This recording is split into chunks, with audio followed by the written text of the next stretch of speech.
Hello guys welcome back to my channel. ఈరోజు మన ఎపిసోడ్లో జేఎం సీరియల్ గురించి మాట్లాడుకుందాం.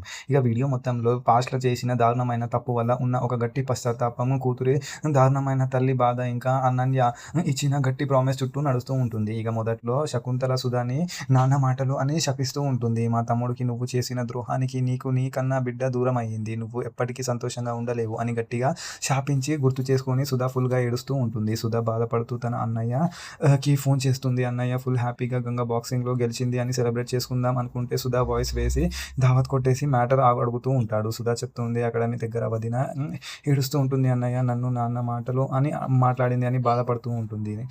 అన్నయ్య తన భర్త శకుంతల చేసిన నేరాన్ని సుధాని క్షమించమని అడుగుతూ ఉంటారు. కానీ సుధా తగ్గేదే లేదు అంటూ అన్నయ్య నువ్వు క్షమాపణలు అడగడం ఏంటి వదిన, అన్నదిలో తప్పేం లేదు, నేను చేసిన తప్పు వల్ల వదిన తమ్ముడి దర్జాగా మన పూరి పోయింది, వాడిన నాకు ఆమెతో సమానము, బిడ్డని దండించే హక్కు ఆమెకి ఉంటుంది కదా అని తెలిసి పశ్చాత్తాపం పూర్తిగా బయటపడుతూ ఉంటుంది. ఇక చెల్లెలి కంటే కన్నీరు చూసి తగిలిపోయిన అన్నయ్య గట్టి ప్రామిస్ చేస్తూ ఉంటాడు. నీ కన్నీ నుంచి కన్నీరు రావాలేను, నీ కూతురు ఎక్కడున్నా పూర్తిగా వెతికి తెచ్చి వరల్లో నీ దగ్గర పెడతా అని ఛాలెంజ్ చేస్తూ ఉంటాడు.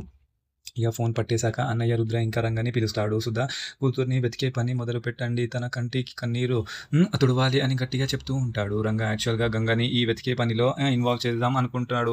తన సీక్రెట్గా క్లోజ్ ఉంటాయి కాబట్టి. కానీ రంగ సీక్రెట్గా మనసులో సుధా కూతురు ఎవరో కాదు, ఈ గంగ కదా, గంగ ఇక్కడికే ఉండగా నేను ఊరంతా ఎక్కడ వెతకాలి మాస్టరు అని సీక్రెట్గా ఆలోచిస్తూ కవర్ చేస్తూ ఉంటాడు. మన నెక్స్ట్ ఎపిసోడ్లో ఏం జరగబోతుందో అనేది చూద్దాం. Thank you.